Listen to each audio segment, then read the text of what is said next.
activity, maging bantay ng bayan training, election and good governance monitoring in Bangsamoro Autonomous Region in Muslim Mindanao.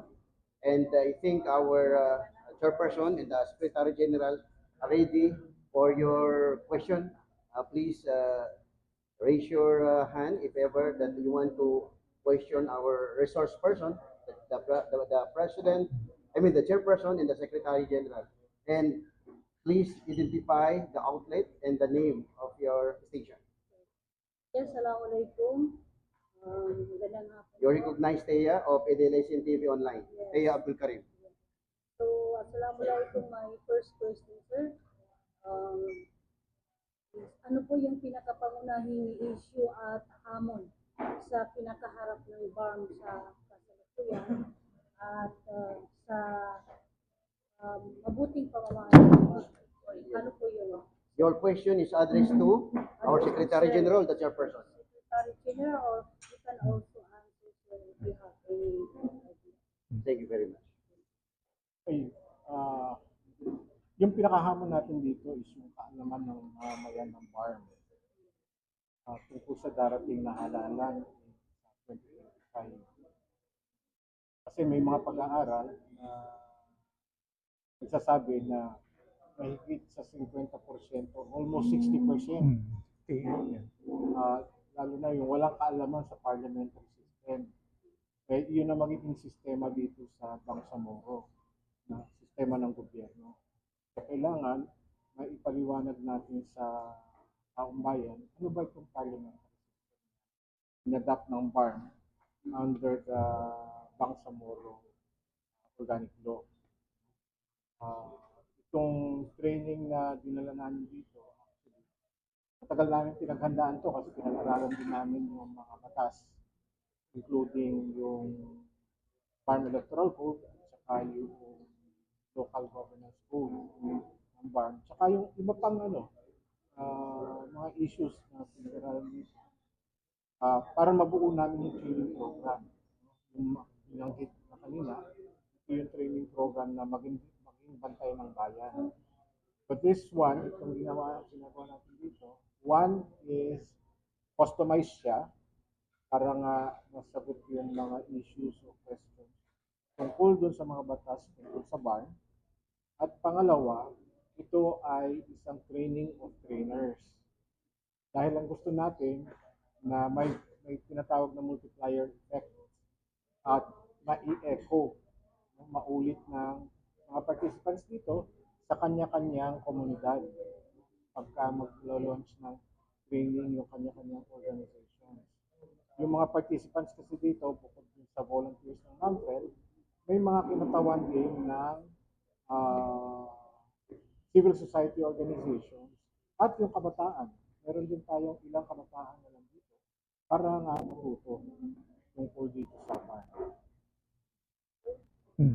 So may mga issues nga na dapat talakayin, hindi pa malinaw rin kung paano nga tutugunan itong mga issues na to, yung pamamaraan nga ng pagpili ng mga members of parliament, hindi pa rin malinaw yon.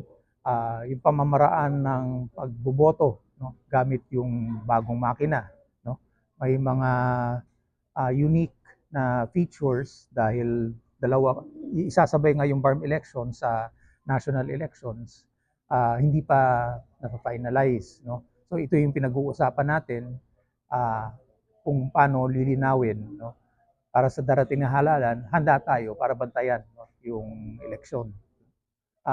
Isa sa mga bagay din na gusto natin sigurong i-emphasize yung pagiging non-partisan natin sa pagbabantay, dahil mahirap maghanap ng grupo dito na hindi partisan, dahil may mga kanya-kanyang mga kandidato, so para mainam at masasabi nating credible yung pagbabantay natin para sa isang successful na halalan, dapat non-partisan tayo, hindi tayo pumapanig sa kaninong grupo o kaninong kampo, pero ang gusto nating protektahan yung proseso ng halalan, Gusto natin ay free, malaya, at fair, no? Patas. No? Kahit sinong sumali. No?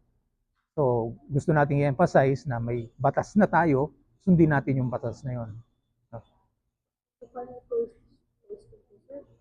Ano po yung ating mga programa and or any program po para mapanatili natin yung demokrasya dito sa nilalapit ng farm?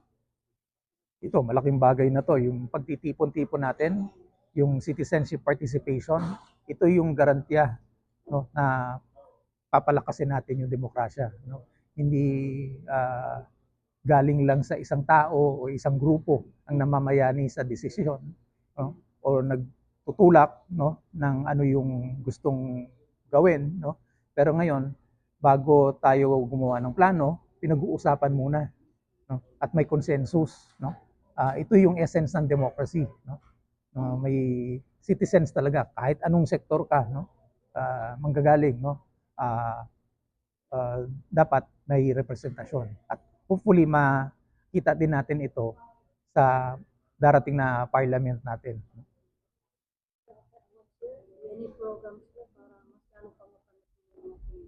Well, yung isang pinag-uusapan pa rin meron tayo dinidevelop, ginagawa pa lamang, nakafocus naman sa women's participation. Kung napansin nyo, daming kababaihan dito.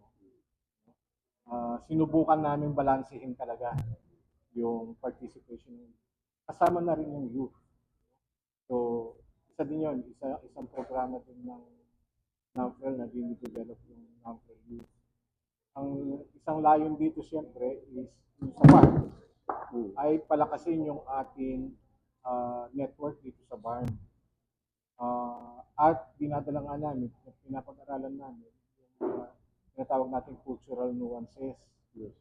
Dahil kasi, napansin nyo naman, lahat yung buong team namin galing Manila, malayo sa barn. Bagamat ako mismo, tumira dito sa barn, no? Tapos si Eric, yung pamilya niya, taga Sulu. Sulu at Zamboanga. Oo. Kaunti lamang sa Manila ang nakakaintindi tungkol sa barn. Ngayon, yung sa amin is para bang outside observer looking in naman. Diba? So, iba yung perspektibo namin. Tapos, ang ginagawa namin, nung early this year, actually, first quarter ng March, nagkaroon din kami ng 2 consultation dito. Isa dito sa Cotabato para ma-cover yung Lanao del Sur, Maguindanao del Norte, Maguindanao del Sur, maalala mo? Yes po. No? Tapos dun sa Zamboanga para naman ma-cover yung Basilan, Subian, Tawi-Tawi. Yung mga consultation na yon, doon namin natututunan ano ba yung mga issues, ano yung cultural nuances, at yun kung ano, pinapasok namin sa training program. Kaya yung aming training program na ito ay highly customized for barn. Kasi bukod dun sa legal framework, naka-adjust din siya dun sa cultural nuances. At natututo pa rin kami, ano pa ba yung dapat na i-address. No? Pagka may nabanggit, ipinapasok pa rin namin yan, ina-update namin. Napansin nyo nga yung aming structure ng programa. Ina-emphasize namin yung anchor program namin, yung maging bantay ng bayan. Hindi lang tayo tumitigil sa halalan, no? Hindi lang tayo tumitigil sa pagbabantay ng boto ng ating mga kandidato, ipapagpatuloy pa natin ang pagbabantay sa kanila pagdating sa panahon na nakaupo na sila sa pwesto dahil hinalal natin sila. So, hihingi tayo ng accountability sa kanila. Babantayan natin performance nila. No? So, malaking bagay yun sa kanila dahil binigay natin, ipinagkaloob natin yung poder sa kanila, yung power sa kanila, no? Para sila yung maging leader. Tapos, technically, binubuwisan tayo. Tayo nagbabayad ng sweldo nila. So, accountable din talaga dapat sila sa atin, no? So, ito yung hakbang na gagawin natin na pagkatapos ng eleksyon, ipapagpatuloy pa natin yung grupo natin sa pagbabantay ng iba-ibang mga aspeto at lugar na siguro pwedeng sa panglokal, no? Yung sa barangay natin level o pwede hanggang sa regional level, no? Kahit na yung farm government pwede bantayan natin. Malakas, no, ang NAMFREL sa pagbabantay ng procurement. No? Dahil nung inumpisahan pa lang yung Government Procurement Reform Act, mga early 2000s, no? Kinonsulta na yung NAMPREL, no? Sa pag-craft ng batas na to. Hanggang ngayon na nire-revise yung batas. At the same time also, marami dun sa ating mga miyembro ng mga as early as the 1980s, mga ordinaryong mamamayan yan all over the Philippines. Pagkatapos ng halalan, no, babalik na naman sila sa kanilang mga lugar at komunidad. Tapos ang pangunahing concern nila, yung mga issues na malapit sa kanilang pamilya, yung uh, kagutuman, yung pag-aaral ng kanilang pamilya, yung kalusugan ng kanilang mga pamilya. So gusto nilang siguraduhin na yung serbisyong to naiaabot ng gobyerno sa kanila. No? Kaya ito yung anchor program. Kaya napansin nyo yung maging bantay ng bayan, di ba? Na lumalabas lagi. So we want to emphasize na it's a continuing effort that we're doing. We do not stop only during or start and stop during the election period. Thank you very much, sir. The Voice FM, Tula, you're recognized. Your question is addressed to both of them. Yes. I'd like to make a follow-up on, you said na bantay ng bayan, right? At to what extent that you're gonna accept volunteers? And sino-sino po ba yung mga volunteers na pwedeng pumasok para maging bantay ng bayan? And at what extent they can be a bantay ng bayan? Meaning, up to the smallest community of the BARMF or on the cities or the municipalities? Marami ang level. Ang isang primary consideration to become a NAMFREL volunteer ay kailangan non-partisan. Walang sinusuportahang kandidato sa alinmang posisyong tinatakbuhan at wala rin kandidato na sumusuporta sa kanya. Para siguraduhin natin na independent siya of any political operation. Well, not only political operation, but any individual. Second, alam na natin yung mga qualifications niya. No? Siyempre, kailangan ang minimum age ng 18 para makagalaw, legal age. Of course, yung basic qualifications, kung tumakbo ka, na sinasabi nyo nga, must be able to read and write Filipino or English. And then, of course, yung local language. Mga ganun. Kapag ang isang voluntaryo, kasi nangyari na sa history ng NAMFREL, may voluntaryo na minor. Tulad doon sa huling training namin sa Manila. Yes, sir. Meron dong minor, she was 17 years old. Kasama yung tatay niya, who has long been volunteer with NAMFREL. So, hindi na, kung magvo-volunteer talaga siya sa susunod na halalan at hindi pa siya nagiging 18, hanggang doon lang siya sa operation center ng NAMFREL. Hindi namin siya palalabasin. So, yun yung mga qualifications yan. Extent, ang daming layers yan. Meron kasi ang NAMFREL ng layers ng provincial. Katulad ni Attorney, siya yung ating chairperson dito sa Maguindanao. Okay, sinasabi nga natin. Yes, sir. One Maguindanao. One Maguindanao. Ngayon, dalawa. Dahil nga doon sa plebiscite. Second is, meron tayong cities and municipalities. Third is, hanggang sa barangay level, pwede rin. Ngayon, nung huling halalan, actually, yan doon sa Palawan, plebiscite, i-require naman ng COMELEC na yung volunteer na mag-o-observe, magbabantay, ay taga ron sa munisipyo kung saan siya mag-o-observe. Yun it's a measure para ma-prevent nga yung spread ng COVID. No? At that time. Hindi pa namin alam kung ililift yung requirement na yun. Pero yun yung layers naman natin. Provinces, cities, municipalities, barangay. No? Kung gusto naman, pwede rin mag-volunteer sa NAMFREL headquarters. Iba namang skills din yung ginagamit namin. Lalo na sa election day operations. Yung sa maging bantay ng bayan requirement, no? Liban dun sa binanggit ni Lito, yung malaking bagay na gusto namin i-emphasize ay yung volunteer dapat ay pumapasok sa ganung trabaho hindi para sa kanyang kapakanan, para sa komunidad ang benepisyo, para siguro sa maayos na pamamalakad ng lipunan ay ng gobyerno, no? Ah, Kaya maingat kami kung sino-sino yung mga finifield natin na volunteer sa mga respective special council or special board, no, ng either barangay or local government units. Walang conflict of interest. Wala siyang kontrata dun sa LGU na yon, o wala siyang inaasahang makukuhang trabaho, no? O hindi siya nilapitan na, o sige, bantayan mo to pero bigyan mo ako ng information, no?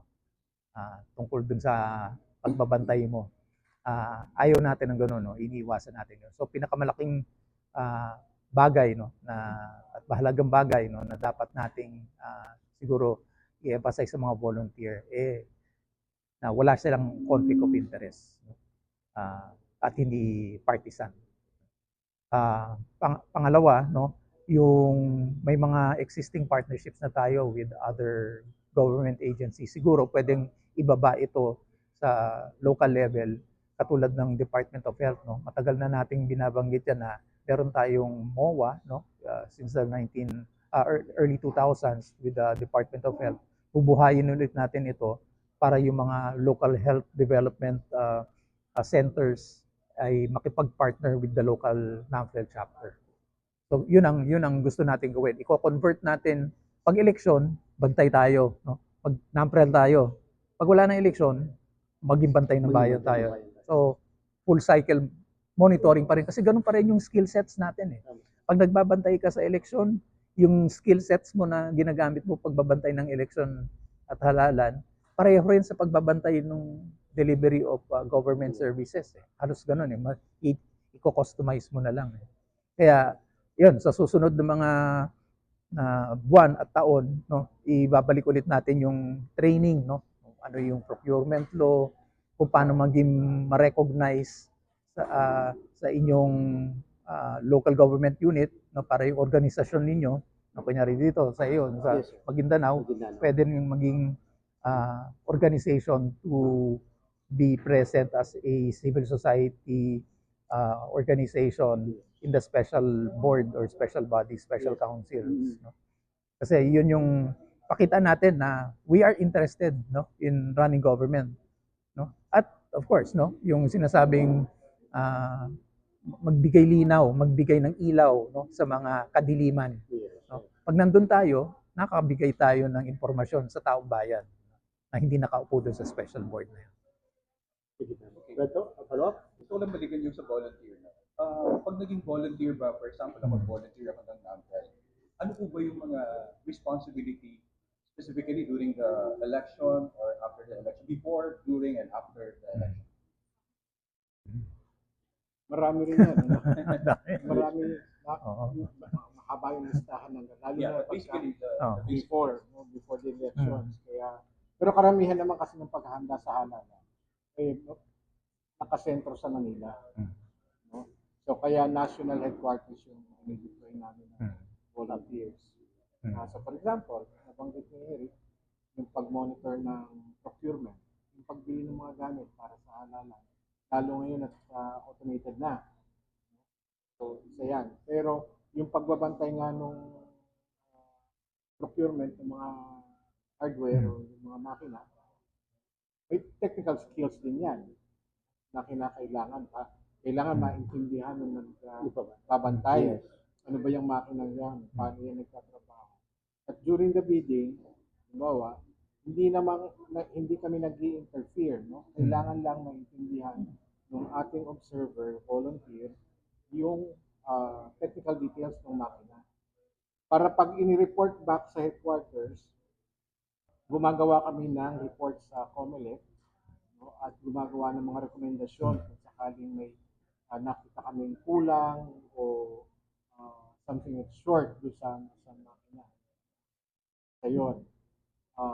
On election day itself, actually, ano yan, again, kung ma-deploy ka doon sa voting center or the presinto o di kaya yung tinatawag namin mobile poll watcher. Meron kaming forms actually na sinusunod. Yung before poll opening, ano yung ginagawa ng electoral board sa presinto. At poll open, ano yung ginawa ni electoral board. Tapos, voting period yun from 7 o'clock to 5 o'clock. So, isang proseso yan. Tapos sa closing, yung mga steps na basically ang tanong doon, sinusunod ba ng electoral board yung proseso? So, yung binabantayan din yung proseso. Ngayon,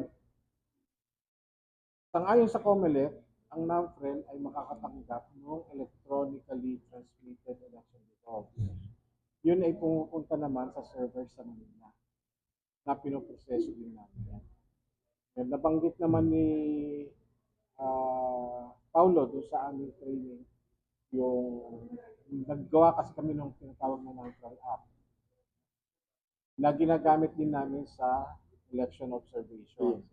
So doon sa election observation, pwede rin gamitin yung mga forms na electronically tinatransmit nyo sa amin. Pangalawa is yung isang feature na sinama namin doon sa NAMFREL app last 2022 elections is kuhanan ng litrato yung election return na nakapaskil sa labas ng presinto. At yun ay pinapadala automatic sa aming servers, kino-convert siya, tapos kino-compare doon sa na-receive namin. Para siguraduhin natin na yung nakapaskil doon sa presinto ay kapareho nung electronically transmitted naman. Ngayon, may iba pang improvements yan na panukala namin sa COMELEC at hinihintay namin yung final action ng COMELEC doon sa mga panukala namin para ma-improve pa rin namin ng NAMFREL app. Isa yan doon sa mga tools na ginagamit natin. Post-elections, karaniwan hindi nababantayan yan. No? Lalo na pag after closing ng precinct, pagod na lahat ng observers. Pero nandyan yung action sa gabi. After poll closing, lahat yan pupunta halimbawa dun sa canvassing center ng munisipyo, kaya ng lungsod. Para kasi doon pinoproseso ngayon yung iniipon lahat, kinakalat lahat ng mga boto coming from all the precincts. So mahabang proseso rin yun, binabantayan yan. Layon din namin dahil isa yan sa proseso na hindi nababantayan pang malawakan. Ang nababantayan actually doon sa yung tinatawag na canvassing o yung pag-ipon ng mga boto. Nasa national level. Lalo na, kung darating na halala, nakafocus yan sa mga senador, halimbawa. Hindi pa natin alam ang mangyayari dito sa farm. So, binabantayan din namin lahat ng desisyon ng COMELEC patungkol sa BARM parliamentary elections para yung NAMFREL app ay ma-develop namin ng angkop para sa Bangsamoro. So, pag nag-electronically transmit yung isang presinto dito, pupunta, kung saan man pupunta yan, at the same time, yung NAMFREL app, pwedeng i-download ng mga botante, gamitin nila, muna nila ng picture yung election return na nakapaskal doon sa presinto nila, papadala sa amin, i-confirm namin yun. And then at the same time, meron din kaming plano na ilagay na feature na yung canvassing, yung pagbuo ng mga boto galing sa mga presinto para nakikita din nila sa lokal, lalo na dito sa BARM. Palagay ko kasi yun yung magiging critical dyan. Yes. Tama. Yung pagbantay ng resulta, lalo na sa mga politiko, meron pala talagang nakatutok dyan, sigurado tayo dyan. Diba? Ngayon, kailangan natin na magawa talaga ng mabilisan yun at parallel. Para hindi lamang tayo magre-rely doon sa canvassing board, meron tayong sariling NAMFREL app na gagawa ng para sa atin. Kaya para maging matagumpay itong programang ito, itong proyektong ito, kinakailangan talaga ng mas maraming volunteers, no? So, hindi ibig sabihin pag magvo-volunteer ka regularly, magbababad ka sa presinto. Ngayon, sa oras na pinost, no, sa labas yung resulta, gagamitin mo lang yung NAMPREL app, babarilin mo lang yung QR code, ipadala mo sa NAMPREL, volunteer ka na. Oh, ganun na. Ganun lang kasimple. Yun yung pinakasimple. Ngayon, kung gusto mong magpasakit ng katawan mo at malaki yung commitment mo at mas ah, mahal mo yung komunidad, yan, marami ka nang pwedeng gawin pa. Na bibigyan ka namin ng training, no? Kung paano maging mas babad na volunteer ng NAMPREL during the elections and after the elections. Pero simpleng bagay lang ang pwede mong gawin para magiging makonsider ka sa NAMPREL volunteer. Gamitin mo lang yung app, i-download mo sa telepono mo sa araw ng halalan pagkatapos i-post yung 8 copy ba yun na nilalagay sa di ba sa labas? Sa labas. Barilin mo lang yung QR code doon. Instant. So gumagamit din tayo ng technology. Marami na rin namang nasasanay doon sa pag-scan ng QR code. Mhm. Pero hindi natin naasahan na Oo. 100% yan. Oo. Yung mas maganda yung mako-cover natin. Mas maraming mas mabuti. Pero kuminsan yung mga lugar na walang signal, no? Walang kuryente, no? Hirap yan, hindi mo magagamit yung app. Mano-mano tayo. Kunyari, kung sa mga natin sa West Philippine Sea, Yes. wala yan. Ito yung apps natin, ha?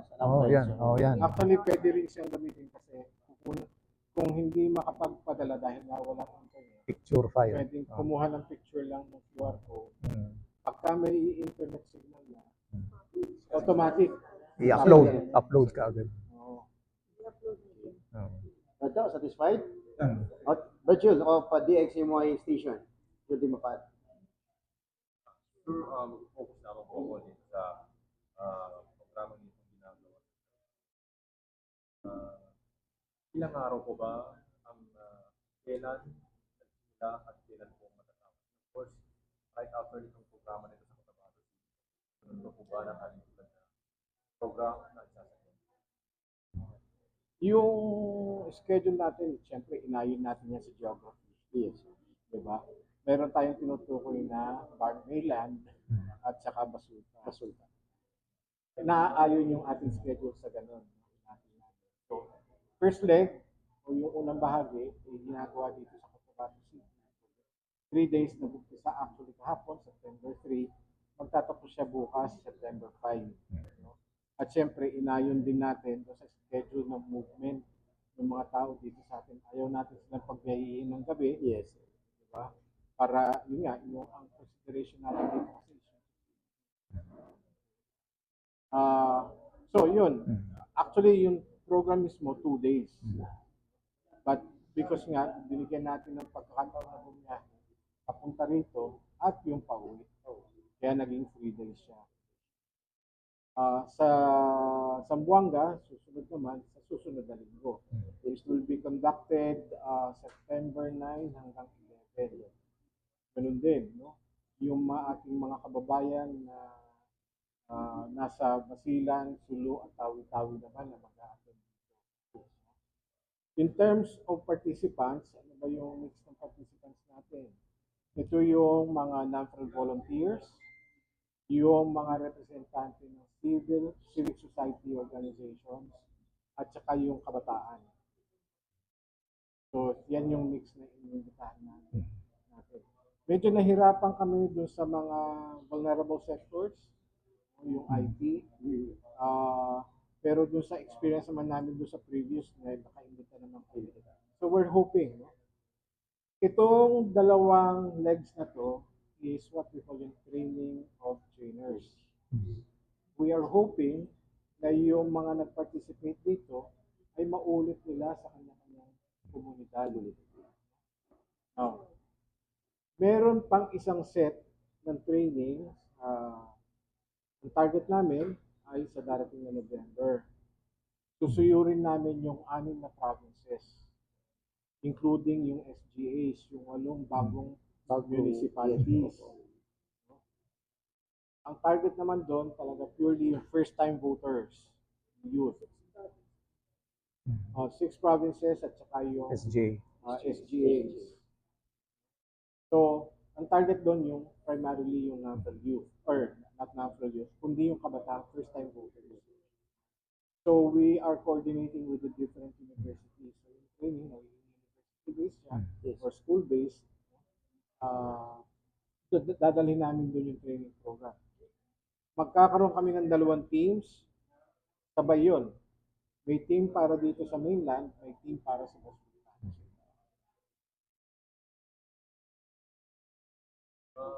Hello, Rachel? Medyo malis lang ako konti sa ano.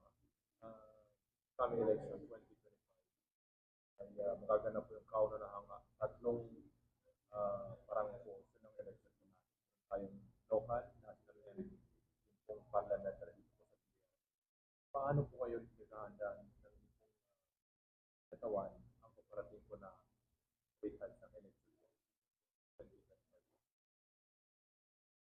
Yung unang-una talaga yung proseso, pati yung sistema na gagamitin para sa halalan. Kasi ngayon meron tayong election code, no, specific to the BARM, no. Tapos meron din tayong sinusunod na automated election law, no, yung pangkalahatan. Tapos meron din tayong unique na design ng mga balota para sa BARM dahil merong separate na balota. Yung plano nila is gagamit ng separate na balota para doon sa parliamentary election. So, medyo magtatagal ng konti yung mga botante sa BARM dahil dalawa-dalawa ang bobotohin niya. Yung national, tapos yung local, tapos meron pa siyang parliamentary. No? So, sabay-sabay yung gagawin. No? Hindi pa na pa-finalize nga yung rules, no, yung guidelines tungkol doon. Pero ito yung pinaghahandaan natin, no, yung sistema at yung proseso, no? Dahil kahit nakahapon marami yung mga tanong, no, sa COMELEC, hindi rin masagot ng COMELEC, no? Dahil wala pang final decision coming from COMELEC national kung paano gagawin yun. Of course, yung feedback niya magagaling din sa local BARM electoral office, no? Katulad na lang yung alimbawa, yung pagtingin sa screen. Ngayon may screen na yung yung automated counting machine. Pwede mong tingnan yung yung binasa ng makina bago i-finalize at kunin ng makina yung balota mo. Pero gaano katagal? Gaano katagal mong i-flash sa screen at pwedeng tingnan nung botante. Hindi dapat masyado matagal dahil ang daming boboto pa, di ba? So baka kulangin yung sinasabi nilang 12 hours kasi gusto nila i-extend 12 hours. So, dalawa yun, dalawang ganong klaseng binabali sa national sa ibang lugar, isa lang, isang flash lang sa screen. Samantalang sa BARM, dalawa. Kasi yung pangalawang balota nga, yung sa BARM, titingnan mo rin. So doble kaagad ang magugugol na oras. So yung mga ganong klaseng sistema. Tapos meron pa yung ngayon sa BARM, sa batas ng BARM election code, merong nakalagay doon na option para sa none of the above. Yung hindi ka, yung wala kang pinili dun sa mga partido, no, na nilagay. So, paano kung kunyari, pinakamataas na boto napunta sa none of the above? Yes, So, maraming mga no, hindi pa malinaw, no. Kaya maganda to na meron kasunod pa tayong mga training, no? Dahil ito, nakita nyo naman, pahapyaw pa lang to, crash course to, no? Both governance monitoring and also election monitoring. Pag gusto mo ng extensive talaga, ay kulang yung 1 linggo para sa election monitoring pa lang. No? Ang dami kasing aspeto na dapat bantayan. Kaya months na lang darating na sa election. Kaya sir, ano pong palagay, sapat ba yung panahon na yun bilang paghahanda po? Yung commission drive po o yung mga training po na ginagawa. Oo, yan. Banggit mo yung IAG. Yan po yung Study. challenge, no? Yan po yung challenge. Sa paghahanda, COMELEC po yung makakasagot mo. Kung nasa sila. Yeah. Actually, nung Lunes yata, no? May mga dumating na mga makina sa Laguna. nagpadala rin kami ng observer doon. Yung mga ganun na activity ng COMELEC, nagpapadala tayo para makita nga target. Ang target ng COMELEC sa pagkakaalam ko ay by December, lahat ng 110,000 machines should be here. No? Tapos, fully tested siya by the first quarter of next year para end of the first quarter of next year, yung deliveries naman. Ang i-address. So, nasa COMELEC talaga yung sagot dyan. Kung nasa na sila sa paghahanda, so yun yung challenge. Ngayon, yung sa information dissemination o kaya yung sa voter education, kaya kami ay dumudulog sa organizations tulad ng media, sa inyo, no? Na makatulong para ipakalat din yung may mga pinaplano na kami ng mga information and education materials na ipakakalat natin. Bukod doon, kausap din natin yung mga IMAG. Yes. Na, kasi sila yung nandun sa, Sa ground. sa grassroots. Madrasa. Oh, sila yung nandun. So sila talaga yung makakapag-deliver ng informasyon dun sa, lalo na sa remote areas. Yes. So ilan yan dun sa mga programs na ginagawa namin in terms of information dissemination. May nagpa-partner din kami sa Institute of Autonomy and Government. Governance. Kasi sila talaga yung may kaalaman dito sa BARM. Pa-partner kami para again, for voter information, yung pagpapakalat ng mga informasyon tungkol sa darating na halalan.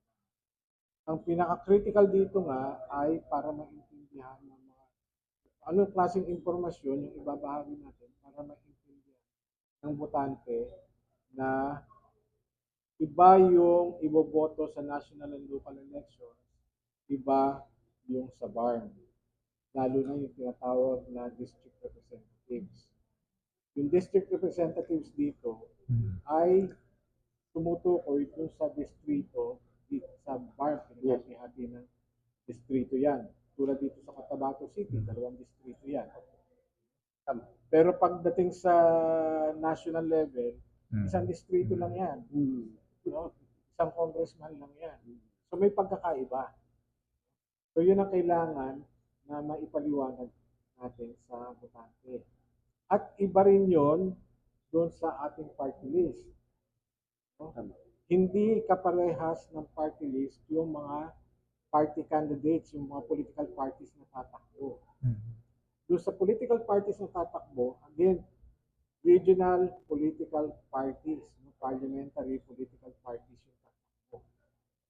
Kaya yung leader na kilalang kilala na tatakbo na who belongs to a particular party, hindi yung pangalan niya ang lalabas sa balota, kundi yung pangalan ng political party, yung regional parliamentary political party, ang nakalabas sa balota. At ang isang requirement dun sa Bangsamoro Electoral Code ay dapat merong logo o kaya picture ng kandidato. So, yun ang kailangan natin din gawing maliwanag sa mga botante. So, maraming maliliit na detalye na kailangan ma-address. Pero yung sinasabi mong 8 months na yon, wala talaga tayong option na harapin itong challenge na to, no? Dahil malaki ang impact, no, para sa hindi lang sa national elections pati sa BARM elections, dahil doon nga sa study ng IAG, no, na binanggit ni Lito, halos 58%, no, ng mga tiga BARM hindi alam kung paano gamitin yung bagong makina at paano bumoto, no? Yung proseso hindi nila alam. Tapos halos 80% hindi pa naiintindihan kung paano, ano iboboto nila. Ano yung explain mo sa amin kung ano yung parliament. Explain mo sa amin yung proportional representation. 80%. So 8 out of 10 residents ng BARM hindi nakakaintindi nun. So ngayon pa yung sa Kongreso, di ba kahapon pinagdebatihan at dinepend ni Chairman Garcia yung kanilang budget. Dahil yung budget nila para sa information at voters education, zero. So sino sasagot nun? Sinong gagawa ng training at information campaign? So tayo, tutulong na lang tayo sa COMELEC. No? Pero yun, medyo nakita nyo, no, medyo ang daming constraints. No? Kaya yun ang importansya din. Kayo Yes, sir. din papasok Tama, doon tama. sa information dissemination. Maganda rin yung Nakatulong. study, no, na nakita din nila na yung preference kung saan talaga kumukuha ng information yung mga tiga-BARM sa friends and family through social media. Hindi na yung print. Tapos sumunod, radyo. So maganda na nandito kayo, tapos binanggit niyo lahat to. Yung platform na gagamitin nyo, social media outlets, no? Tapos radio, no? Dahil ito pa rin yung sources of information. So we look forward to na mag-partner tayo pagdating sa farm. Malaki ang responsibility rin at contribution na magagawa ninyo. More John? Shaila Cumbaw of TM Radio Station. Alaikum.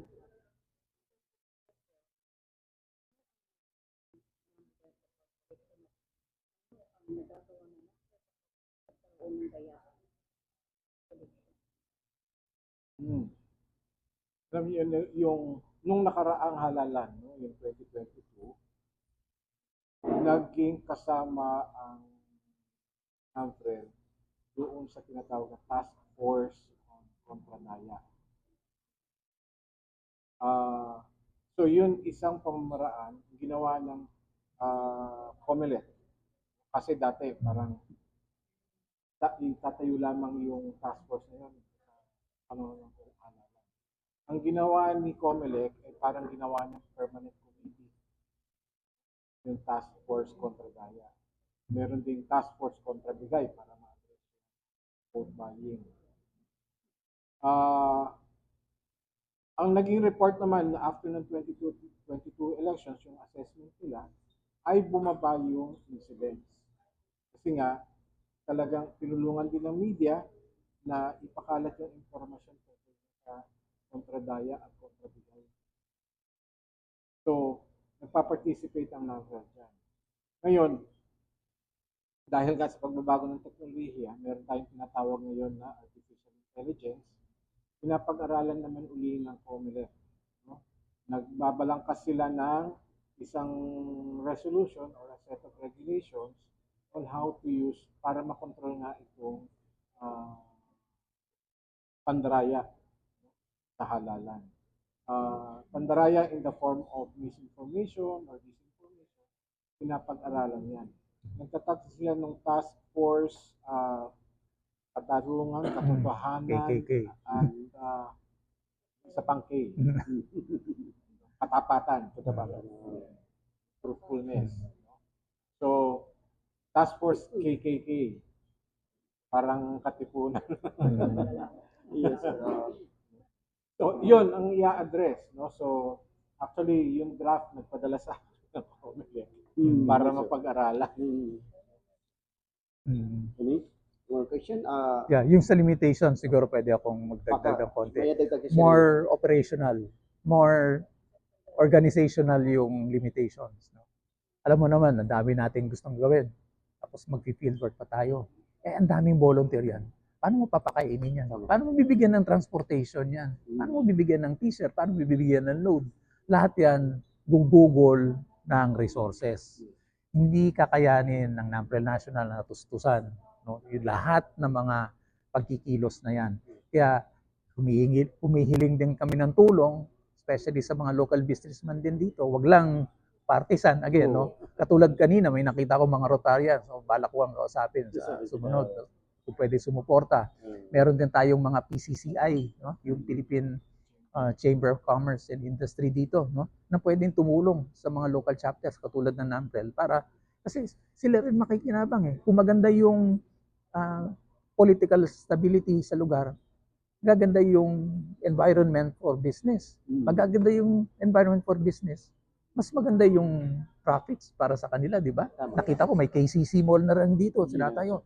Ako, ang ganda nung ang ganda ng business environment pag nakita mo yung political stability is there and peace and order is there. So, nag-uumpisa yan para sa pero paano? Halalan muna, no? So, okay. Thank you very much. And the last is from radyo natin, Cotabato City, is Caroline Abbas.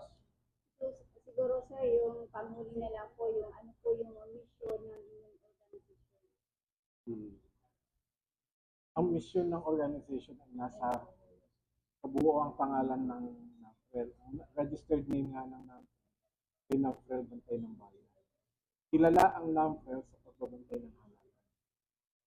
Hindi pa masyadong kilala ang NAFREL doon sa pagbabantay ng ating pamahalaan.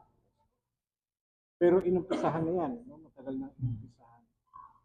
So ang mission ay bukod doon sa malinis, tapat na halalan, ay siguraduhin na yung pagpapatakbo ng ating pamahalaan ay iayon naman sa batas. Itama naman siya. Gusto ko lang i-note, no? Titingnan niyo. Yung local governance code, yes sir, ng Bangsamoro, ang ginamit na word ay governance. Yun dun sa katumbas naman, dun sa national, ay local government code. Yes. Yung local government code, government, ay patungkol dun sa pinaka-structure. Yes.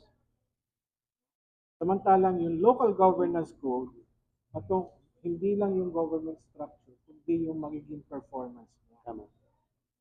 Kaya dito sa Bangsamoro, maganda yung local governance code, kaya yun ang kailangan natin, yun ang magiging batayan natin sa pagbabantay sa ating mga opisyales sa pamahalaan. Any follow-up question? Nothing? Panghuling mensahe daw, sir. Before we close the press con.